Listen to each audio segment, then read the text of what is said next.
Բարի երեկո եւ բարի գալուստ հայկական ժամանակ տաղավարում զրուցելու եմ Հանուն Հանրապետության կուսակցության փոխնախագահ Ռուբեն Մեհրաբյանի հետ։ Բարև ձեզ, պարոն Մեհրաբյան։ Բարև ձեզ, Հանրապետության, շնորհակալ եմ հրավերին։ Ձեզ շնորհակալություն։ Պարոն Մեհրաբյան, փաստերի ստուգման հարթակը փաստորեն հերթական ապացույցն է բերում այն բանի, թե Ռուսաստանը այդ հիբրիդային պատերազմ ասվածի մեջ ինչքան մեծ ներդրում է արել եւ ինչպես է լծվել այդ գործին եւ անգամ այնտեղ սկրիններ կան, որոնք փաստում են, որ Ռուսաստանի Դաշնության նախագահի աշխատակազմի աշխատակիցը զեկուցում է իր վերադասին, որ Հայաստանի վարչապետին ուղղված այս ապատեղեկատվական հերթական ակտը հաջողել է եւ այսպես շարունակ։ Ինչպես հասկանալ այս բոլոր գործողությունները եւ արդյոք հատկապես այս նախընտրական շրջանում սպասելի է, որ դրանք ակտիվանալու են, թեև մենք վերջին օրերին ամենօրյա մակարդակում տեսնում ենք հայտարարություններ ուղիղ ամենաբարձրաստիճան պաշտոնյաների շուրթերից, ինչպես հասկանալ այս մոտեցումը եւ արդյոք պետք է սրան արձագանքել, թե այսպես անարձագանք թողնենք եւ անցնենք առաջ։ Արձանագրում համար 1 Հայաստանի դեմ այնուամենայնիվ ի հեճուկս ոմանց պնդումների հակառակը Հայաստանի դեմ Ռուսաստանը սանձազերծել է աննախադեպ ինտենսիվության հիբրիդային պատերազմ։ Արձանագրում 2 Այդ հիբրիդային պատերազմը իրականացնում են ոչ թե ինչ-որ պրոքսի ստորաբաժանումներ, որոնք ստեղծված են ռուսական իշխանության կողմից, որը եւս կա, բայց այնուամենայնիվ դա ուղղակիորեն համակարգվում է Ռուսաստանի հանցագործ նախագահի աշխատակազմի մի շարք աշխատակիցների կողմից, ընդ որում հիերարխիկ ձևով, այսպես այդ հրահանգները եւ հաշվետվությունները գնում են վերևից ներքև եւ համապատասխանաբար ներքևից վերև։ Երրորդ արձանագրումը այս ամենը տեղ չէր հասնի, եթե նրանք իրենց կոլաբորանտները չունենային Հայաստանի ներսում, հանձինս իրենց այսպես կոչված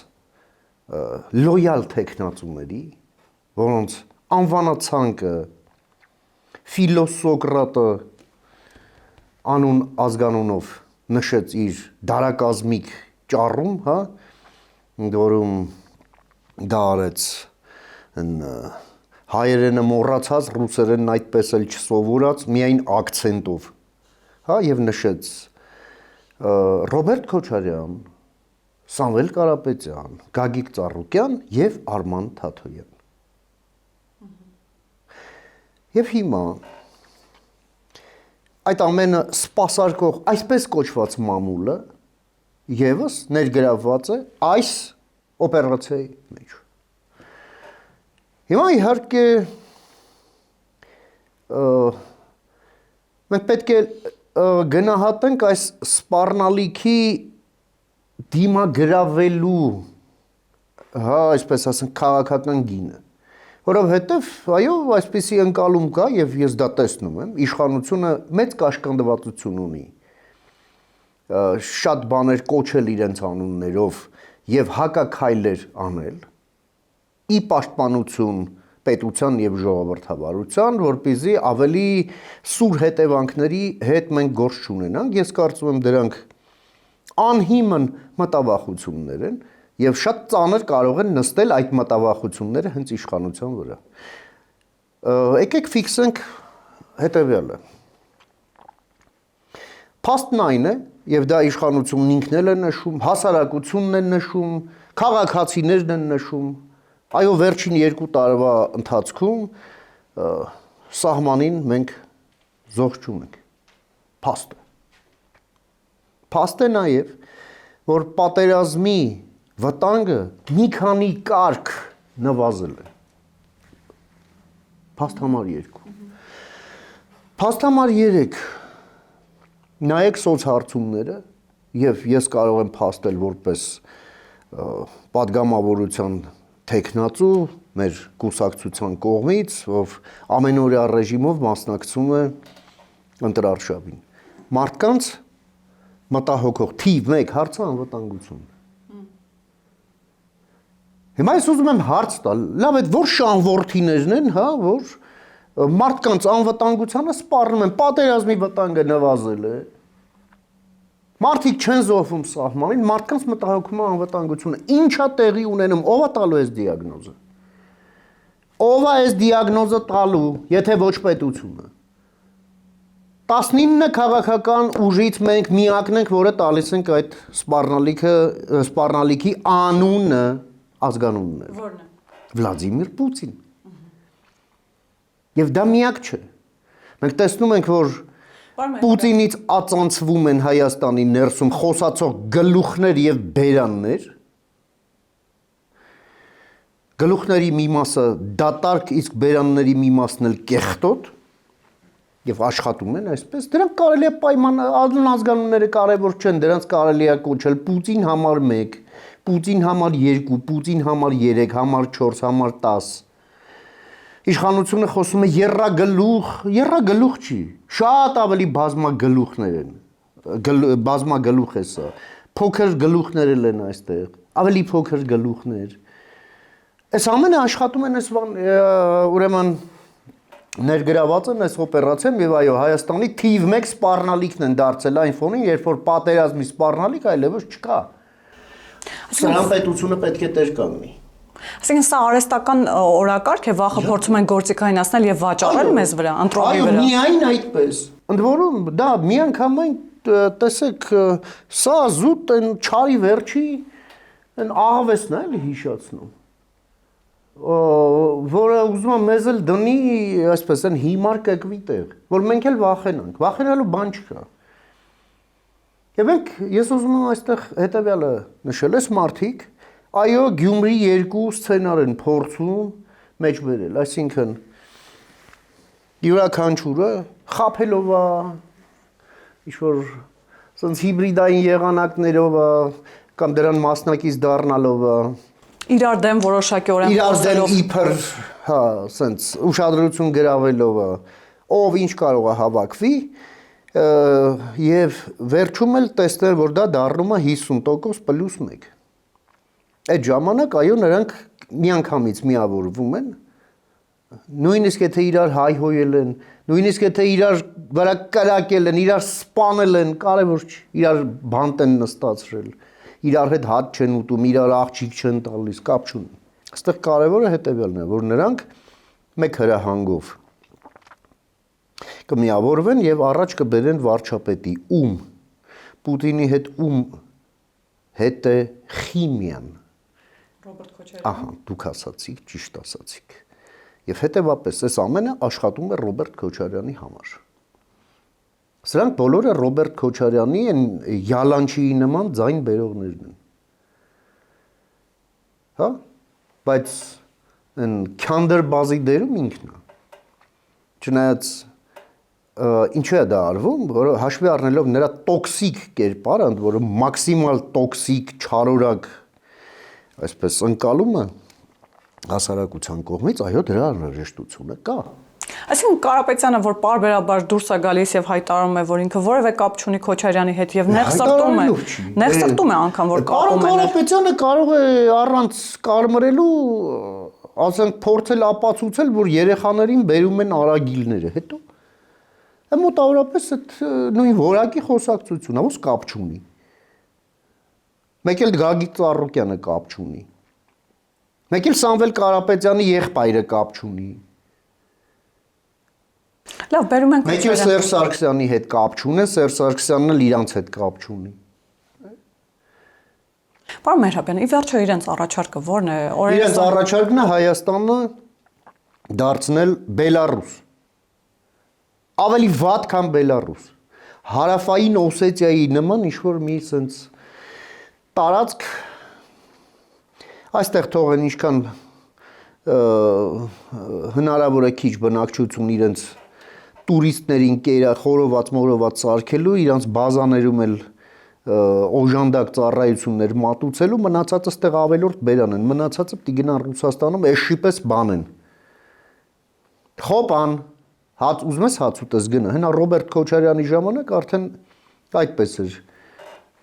Բայց Ռոբերտ Քոչարյանը օրես խոսում էր ինքնությունից, ազգային ինքնությունից, ասում էր։ Դուք ի՞նչ կապ ունեք ինքնության հետ, է։ Ո՞րն է ինքնությունը։ Ադրբեջանի Կոմկուսի պարտկոմի ինքնությունը ո՞րն է, ինձ կարող եք ասել։ Ինչ ինքնություն։ Հենց այդ է, երբ որ ասում են, որ մեր ինքնությունը վտանգի տակ է։ Դա իր ինքնությունն է վտանգի տակ, այո։ Մենք ոչնչացնելու ենք իր ինքնությունը, այո, որովհետև իր ինքնությունը հակահայկական, հակապետական, հակամարտկային, հակաքաղաքակրթական եւ զգալի առումներով, այո, քրեայենթամշակութային, չեկիստական ինքնությունը, որը համակարգային թույն է Հայաստանի Հանրապետության եւ հայկական պետականության համար։ Այո, մենք ոչնչացնելու ենք իր այդ Եվլախի ինքնությունը։ Այո։ Իսկ արցախցիների հույզերի վրա պարբերաբար խաղալ է, պարոն Մերհարյան։ Այդ ինքնությունն էլ ենք վերացնելու։ Երբ երեխային գրկում է եւ ասում է, որ ինքն էլ է երազում Արցախ գնալ։ Ի՞նչն է։ Գիտեք ինչ, դա ամենամեծ ստորությունն է։ Լավ, մենք եթե չեմ սխալվում, ձեր եթերում խոսել ենք, հերիքը արցախցիներին ներվահան անեք, խելքահան անեք եւ այդ մարդկանց էմոցիաների վրա փորձեք քաղաքական կապիտալ շահել։ Այստեղ դիլեման ոչ թե գնալ չգնալու մեջ է։ Այստեղ հարցը այն է. Արցախահայեր, դուք ուզում եք Հայաստանի քաղաքացի լինել, թե Ադրբեջանի քաղաքացի։ Այսօր միջազգային իրողությունները սա են։ Ուրիշ երրորդ տարբերակ չկա։ Եվ արցախցին որոշում է ընդունել, որ ինքը պետք է դառնա Հայաստանի բնակիչ եւ Հայաստանի քաղաքացի։ Սա է իրողությունը, ուրիշ ընտրանք մենք չունենք։ Լավ է դա, վատ է դա, հաճելի է մեզ, ոչ հաճելի է մեզ, իրականությունը սա է։ Եվ թողեք այդ մարդիկ ինտեգրվեն Հայաստանի հասարակությանը։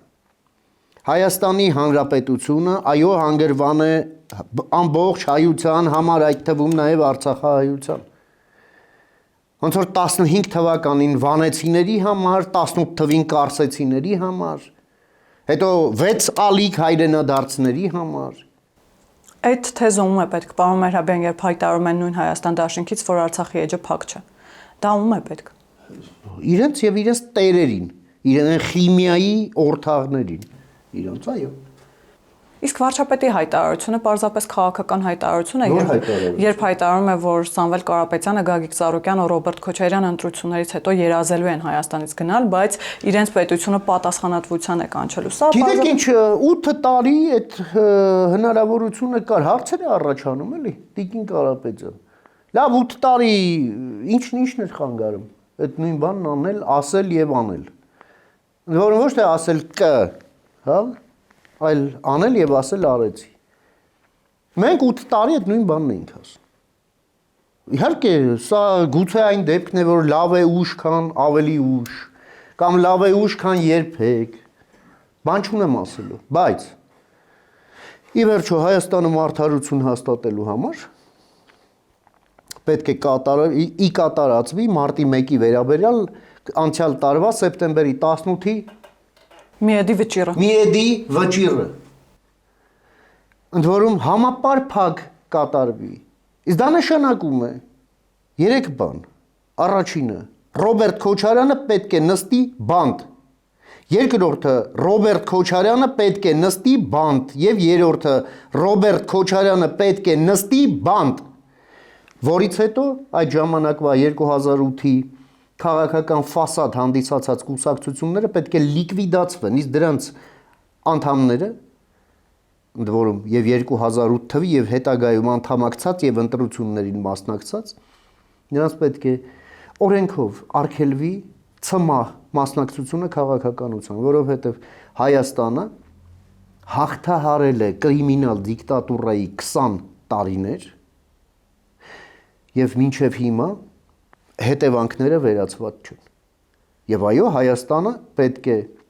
ինստիտուցիոնալ երաշխիքներ ստեղծի եւ ձևավորի, որ այլևս երբեք դուք չեք վերադառնալու իշխանության։ Եվ այդ կարգերը հետ չեն գալու, եւ երկրորդը ինստիտուցիոնալ երաշխիքներ ստեղծի ժողովրդավարության անշրջելիության։ Սա Հայաստանի Հանրապետության պարտականությունն է։ Հիմա գալով ընտրությունների տրամաբանությանը։ Մենք միշտ ասում ենք, որ ժողովուրդը պետք է տեր լինի իշխանությանը։ Տերը իշխանության ժողովուրդն է, հարց եմ տալի, բան դիմության տերը, ընդդիմությունը շամփայա, հա, այսինքն, այս շտրամաբանությունը, ընդ որում, քաղաքական մեծամասնության կողմից էլ այս տրամաբանությունը բանը լնում էլի, սենց խրախուսվում, դե մենք հո 100%-ը, Ալեն Սիմոնյանը, մենք հո 100%-ը չենք վերցնելու ձայների, մենք մեծ մասը կվերցնենք, կդառնանք իշխանություն, դե ընդել ով ուզում ու դառնա ընդդիմություն, ոչ, որովհետև ընդդիմությունը նույնչափ պատասխանատու է պետության համար եւ նույնչափ ժողովրդինն է եւ հաշվետու է ժողովրդին, ոնց որ իշխանությունը։ Պարոն Մեհրաբյան, դա է ուզում ասել, ընդդիմությունն էլ իշխանություն չէ, միգուցե այդ իմաստով Պետության նաև թշնամիները չեն, որ կոչվում են ընդդիմություն, որ ձեր համար էլ մեկա թե ով է ձեր թշնամին։ Հասկանում եք։ Ընդդիմությունը քաղաքական համակարգի մաս է, այլ ոչ թե պարազիտ, ոչ թե չարորակ ուռուցք պետության մարմնին, ոչ թե ուրիշ պետության, թշնամի պետության օրակարգը տուն բերող, կրկնում եմ, թշնամի ինչու։ Մենք շատ ենք խոսում հիբրիդային պատերազմի մասին, ուրեմն հիբրիդային պատերազմ բառակապակցության առանցքային բառը պատերազմն է։ Պատերազմը ով է վարում։ փաստացի Ռուսաստանի Դաշնությունը։ Չէ, իսկ ով է վարում պատը, թշնամիները։ Ներողություն, բայց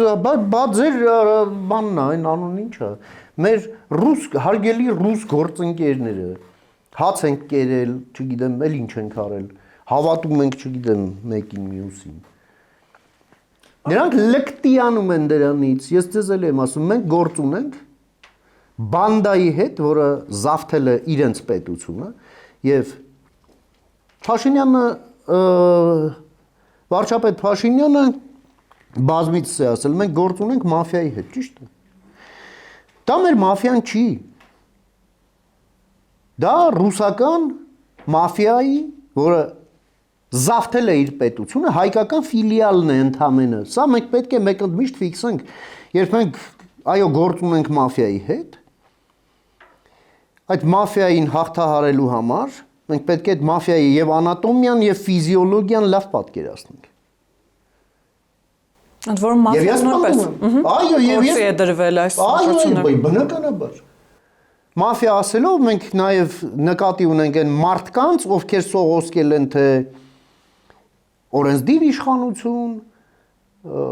թե գործադիր իշխանություն, թե դատական իշխանություն, թե իրավապահ մարմիններ, թե ուժային այլ կառույցներ, հա, ուսադիրներով։ Այո, մարդիկ մաֆիան դրանով է առանձնանում։ Եվ դրա համար է դրանց լեզուները տենց երկար։ Եվ մի շատ կարևոր բան էլ կա։ Ես չեմ ուզում,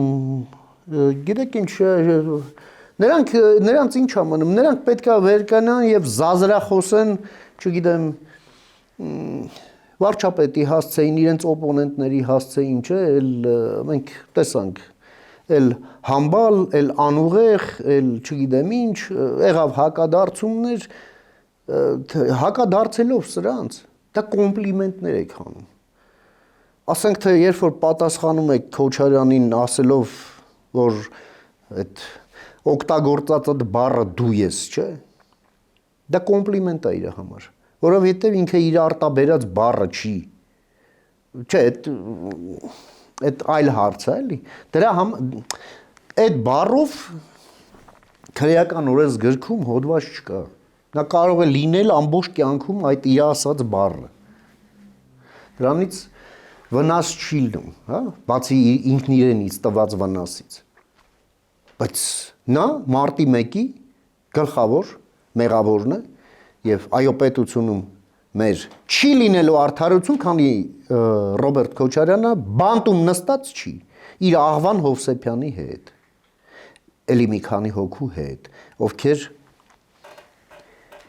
համազգեստ էին ստանում ռազմական, չէ, որ հետո իրանց հաստավազերին ուղարկեն մարդկանց ծեծելու, կրակելու, սպանելու, չէ։ Մենք տեսնում ենք դրանցից շատերը ընտրական գործընթացի մաս են։ Մի ես հարց եմ տալիս, պետությունն ուր է նայում։ Մենակ չասեք դեմոկրատիա, որովհետև դա վիրավորում է իմ բանականությունը, ուղղակի։ Դեմոկրատիան բարդակ չի։ Նկատի ունեք շատ փափուկ է մեր Չփափուկ չի, օրենքի գերակա առանց օրենքի գերակայության չի լինում ժողովրդավարություն։ Իսկ օրենքի գերակայության պարագայում մարդիկ լինելու են ֆիլմի մեջ ասել, որտեղ այո, ուղիչ աշխատանքային գաղութում, զոլավոր շորերով, հիմա էլ սնունդը լավ է, հաստատ հանգիստ իրանց համար կապրեն ու մեր ներվերն էլ չեն ուտի։ Պարոն Մեհրաբյան, ինչպես հասկանալ նաև հենց ուղիղ Վլադիմիր Պուտինի շուրթերից հնչած այդ, չգիտեմ ինչպես անվանել, սպառնալիք, թե Այո, սպառնում է, բայց երբ Ուկրաինայի հետ զուգահեռներ են տանում, փորձում են մեր հանրության վրա հիմա էլ այդպես ազդել, թե ուրեմն կեց է Ուկրաինան, Փառք Ուկրաինային նրա համար, որ այս 5-րդ տարին է ջարդում է այդ մաֆիայի ատամները, այդ հանցագործների, մոլագարների, մանկագողերի եւ մանկապիղծների ռեժիմի ատամները եւ ողնաշարը եւ հիմա նրանց այս վայրահաչոցները էս կանեմ, մենք խոսեցինք դրա մասին, կացինը բերեմ, ծառդ կգդրեմ, գլուխդ պատով կտաս, դու քուս տեղի այդ տեղական թերմացքի հետ միասին։ Թևերդ էլ գջարդենք, ոտերդ էլ գջարդենք, տաջան, չեկիստ ցածրակարգ։ Ուրեմն հունիսի 8-ին Պուտինը պետք է զարթնի ծեծ կերած։ Հայ ժողովուրդը Պուտինին մի հատ լավ ծեծ է պարտք։ Եվ այդ ծեծը պետք է տա ընտրական տեղամասերում։ Քվյատուփերի մոտ։ Տեր կանգնելով թե իշխանությանը, թե ընդդիմությանը։ Մեր կուսակցությունը այո գալիս է ընդդիմափոխության կարգախոսով, համարելով, որ առանց դրա մեր քաղաքական համակարգը չի կայանա։ Մենք 21 թվականին երբեկան ընտրությունների հիշում եք, պետության լինել չլինելու հարցեր, պետությունն ընկել էր գետնին, պատերազմի բերումով, քաղաքական ճգնաժամ, հայ ժողովուրդը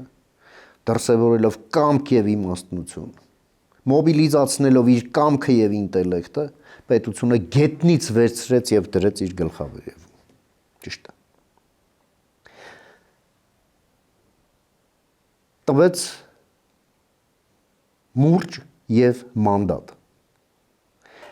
Այդ մուրճի վրա բանտիկ կապվեց եւ դրվեց կոմպյուտերի դեմը որպես դեկոր։ Մենակ չասեք տնջ չի։ Չընդհատում ես պարոն Մեհրաբյան։ Իսկ մանդատն էլ դե հա էլ ինչ եք ուզում, լավ էլի։ Կամած, այն հաստագլուխ կոնսերվատիվ իրավաբանների խելքին ընկած։ Դատական ռեֆորմը գցեցիք ոտների, երկրում չկա օրենքի գերակայություն։ Դուք եք ֆիքսում։ Ասում եք չի աշխատում, բայց չի աշխատում։ Ո՞վ է մեղավոր։ Որ սրիկանա արել, որ այնպես որ չի աշխատում։ Ո՞վ է մատնվել անհաջողության եւ մատնել անհաջողության ձեզ, պատասխանատվություն չկա սրա համար։ Հետո չեք համարում, որ այդ իրավաբանների շրջանում վատ շրջապատ եք ընկել։ Ինչի համար, որովհետեւ ընդդիմություն չկա, որ ձեզ մատնացույց աներ ձեր արածի եւ ձեր չարածի հետևանքների վրա, որովհետեւ դա ընդդիմություն չէր, այլ մի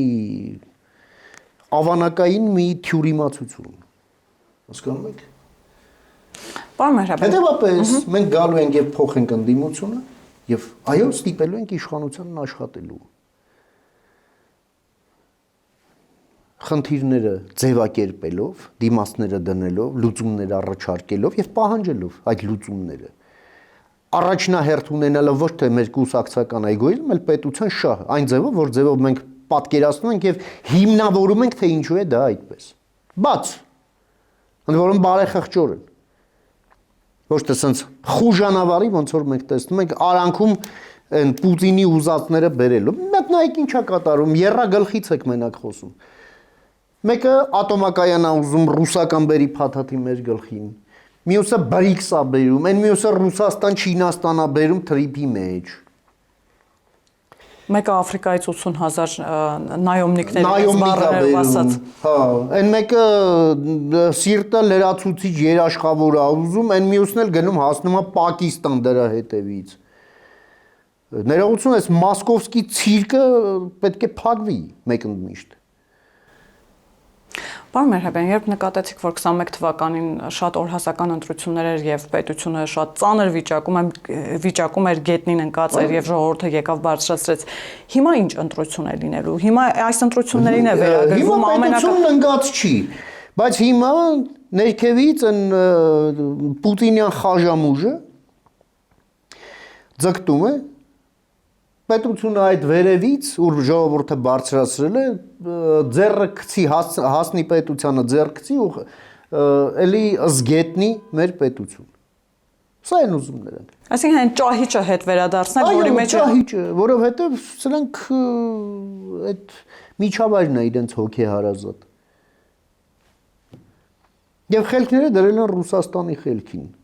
թե բա հզոր դաշնակից։ Այդ պարտքում դրա ինչն է հզոր։ Հզորը իմիատ իրա Մոսկվան կպահի։ Իրա տուապսեն կհանգցնի, հա, իր անապայի պլաժների մազութը կմաքրի։ Այդ հզոր դաշնակիցը Ղրիմում բան չի անի են։ Պլաժներում բետոնից այն դևի ատամներ չի շարի, որ վախեցած, որ այնտեղ հանգարց դեսանտի բան չլինի, մուտք չլինի։ Էսա քո հզոր դաշնակիցը։ Փալասա քո դաշնակիցը։ Սատկացնելու ենք մենք ստեղ քո դաշնակցին, ոտը կտրելու ենք ստեղից։ Առանց դրա Հայաստանը պետություն չի դառնա։ Մոռացեք, որ դուք ուզում եք պետություն դառնաք եւ լինեք Ռուսաստանի հետ լավ, չի լինում տես բան։ Ռուսաստանի հետ կարելի է լինել լավ այն աստիճանի, որ աստիճանի, ասենք կարող է լինել Էստոնիան։ Հա, էլի վատ չի, դեսպան կա, բան, շուտ կարող է մանր-մուներ բանմանն առնում, ծախում, հա, նորմալ է, բայց ոչ ավել, որովհետև Ռուսաստանը իր բոլոր հարևաններին դիտարկում է կամ վասալ, կամ թշնամի, երրորդ տարբերակ չկա, ընդ որում դուք չեք որոշում, էլի դուք որն եք դրանից, չէ, դուք որոշել կարող եք մի բան, դուք վասալ լինելու եք, թե ոչ, եթե որոշեցիք հանգարց, որ այլևս չեք լինելու, կամ ուղղակի չեք լինելու, դուք միանգամից դառնում եք թշնամի։ Երրորդ տարբերակ չկա եւ խնդրում եմ քաղաքական ալխիմիայով ոչ մեզ խափեք, ոչ էլ ինքներդ ձեզ։ Պարոն Մերհաբյան, մեկ բանի վրա էլ եմ ուզում ուշադրություն հրավիրենք, նախ ինչու ուժեղ դաշնակից երկրի, այսպես ասած, առաջնորդը թիվ 1 անհատը ամեն կերպ հրաժարվում է տալ օրինակ Հայաստան անունը, միշտ խոսում է հայ ժողովրդի շահերի մասին։ Հայաստան չկա Եվ հետո երբ խոսվում է հիբրիդային պատերազմի մասին, միջամտությունների մասին Ռուսաստանի կողմից, պարբերաբար թե ներքաղաքական այն շրջանակները, որոնց մասին դուք խոսեցիք, թե նույն ռուսական շրջանակները խոսում են այն մասին, բա ինչու արևմուտքի միջամտությունների մասին չեք խոսում։ Փորձում են արժեզրկել նաև իրենց կողմից այդ միջամտությունը, դա իբրև թե հակակշռելով արևմուտքի միջամտություններով։ Արևմուտքը չի միջամտում։ Արևմուտքը Հայաստանի Հանրապետության պաշտոնական, բաց եւ թափանցիկ ուրեմն առաջարկով ձեռք է մեկնել Հայաստանի Հանրապետությանը իր կարողությունները մեծացնելու համար։ Սա միջամտություն չի կոչվում։ Եվ սա արվում է բաց պաշտոնական խողովակներով եւ դրա հետ կապված էլ տրվում են պաշտոնական հաղորդագրություններ։ Միջամտությունն այն է, այնինչ դուք մենք ինչից խոսակցությունը սկսեցինք։ Այդ սկրինշոթերն են միջամտություն։ Միջամտությունը դուք եք ձերս բրիքսերով, չգիտեմ, մեկով մյուսով, որ եկել եք մեյդան եք ընկել։ Կամ կոշիկներդ մաքրում եք Հայաստանի սահմանադրության վրա, ասելով մեկը ես եմ վարչապետ։ Ոնց ես դու վարչապետը։ Դու իրավունք եթե չունես վարչապետ լինելու, դու ոնց ես լինում վարչապետ։ Այս ինչ վերաբերմունք է Հայաստանի նկատմամբ։ Ու Հայաստանը վերաբերմունք չունի սրա հետ կապված։ Թե մենակ ասելով է, հա, սամ դուրակ։ Տես չի։ Այս մարդիկ պետք է գլխով պատասխան տան Հայաստանին արած իրենց վատությունների համար, սպանությունների, թալանի, պետություն կազմալուծելու, կազմաքանդելու, այլասերելու համար։ Սրանք գլխով պետք է պատասխան տան։ Եվ պետությունը պետք է այդ պատշաճ կարողությունները դրսևորի։ Եվ իդեպ, այո, այս համագործակցությունը թե Միացյալ Նահանգների հետ, թե Մեծ Բրիտանիայի հետ իդեպ մեր սահմանադրական դատարանի դատավորների պատվիրակության այցը Մեծ Բրիտանիա ես էլի մեծապես գնահատում եմ, որովհետև դա մեծացնում է մեր իրավական համակարգի կարողությունները։ Այո, Հայաստանում այդ բրիտանական իրավունքը լավագույնն է աշխարհում։ Դրա համար նույնիսկ հեռավոր արևելյան երկրներում էլ ներդրում այն մթնոլորտի բարելավման համար, այո, բերում են եւ բրիտանական իրավունք են կիրառում։ Այո, դրա համար էլ արբիտրաժներն այնտեղ են միջազգային։ Եվ այլն եւ այդպես շարունակ սովորելա պետք։ Եվ այս Աղվան Հովսեփյանի թունավորած համակարգը Գագիկ Հարությունյանների, Դավիթ Հարությունյանների պետք է մաքրել։ Պարոն Մեհրաբյան, եւ վերջում, երբ այս ուժերը խոսում են, դուք այդ մասին իհարկե անդրադարձաք խաղաղության, ուժեղ խաղաղության մասին եւ անգամ ժողովրդին փորձում են հակառակը ապացուցել, որ օրինակ եթե քաղաքացիական պայմանագիրը եւ Նիկոլ Փաշինյանը վերընտրվեն, տնտեսական պատերազմ է լինելու Ռուսաստանի Դաշնության հետ։ Հստակ է թե ինչ միտում ունեն այդ հայտարարությունները եւ հստակ է, որ այս ուժերին եւ նրանց տերերին պետք չէ խաղաղություն եւ նրանք գալով իսկապես տապալելու են խաղաղության գործընթացը, թրիփը։ Տեսեք, նրանք գալու են Հայաստանին ուղղակի ենթարկեցնելու, վերաենթարկեցնելու Ռուսաստանին, վերազավթելու Հայաստանի Հանրապետությունը եւ կազմալուծելու որպես պետություն։ Կրկնում եմ, որպես Բելարուսի վերածելու, հա, ցուցանակը կա, բայց հետևում էլ ոչ մի բան չկա։ Եվ հասել են ընդհանուր մինչև նրա, որ այն Պուտինի նամեստնիկին հայազգի փրկիչ են ներկայացնում, այդ Մեկ զանգով հաց է։ հա մեկ զանգով հարց լուծող, սա ողորմելի է ուղղակի, ծիծաղելի էլ չի, էլի, խղճահարություն է առաջացնում ուղղակի։ Եմա այս ամենը նրանք այո պատերազմն էլ խնդիր չի նրանց համար։ Նրանք գալու են քանդեն այս ողջ ճարտարապետությունը։ Այո, Ադրբեջանի հետ նախաստորագրած այս պայմանագիրը, որը լավագույնն է, որը կարելի է ներկայիս իրողություններում եւ այն իրողություններում, որոնք կան եւ կլինեն տեսանելի ապագայում, որ Հայաստանի Հանրապետությունը կարող է ստորագրել եւ ապահովագրել խաղաղությունը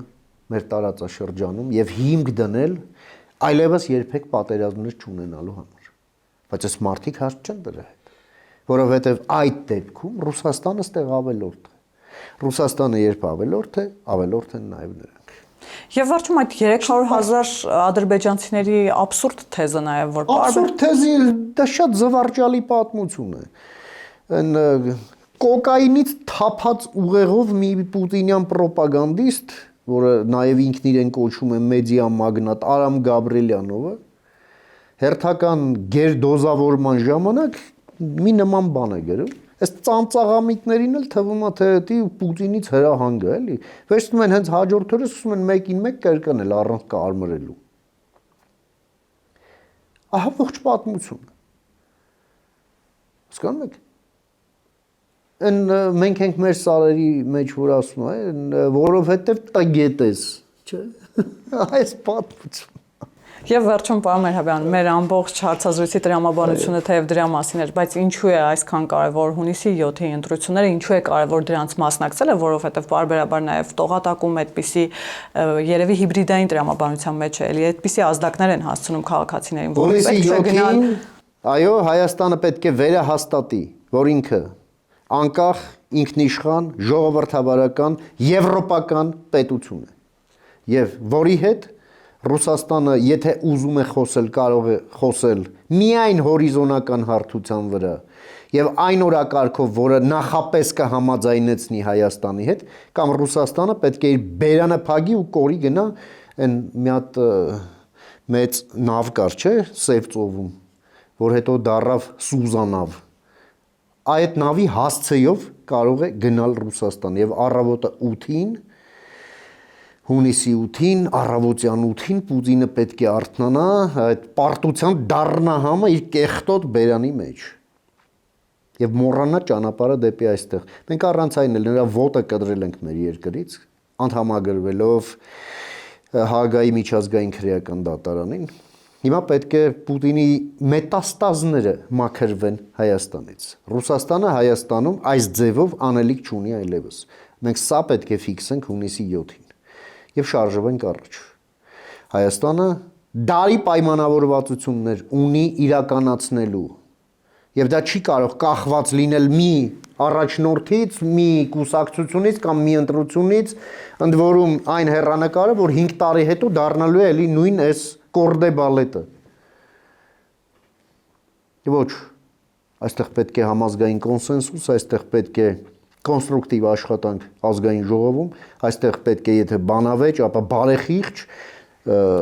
արդյունքի միտված բանավեճ, եւ մենք հանուն հանրապետության կուսակցությունը, որը 18 համարի տակ է այս ընտրություններին լինելու, պատրաստ է այդ process-ի կարևոր մասը հանդիսանալ։ Մենք գալիս ենք ընդդիմափոխության եւ մենք պետք է լինենք խորհրդարանում եւ դրա համար հայցում ենք մենք մեր հարգարժան քաղաքացիների քվեն։ Շնորհակալ եմ, պարոն Մեհրաբյան։ Հիշեցնեմ, որ զրուցակիցս հանուն Հանրապետության կուսակցության փոխնախագահ Ռուբեն Մեհրաբյանն էր, կհանդիպենք։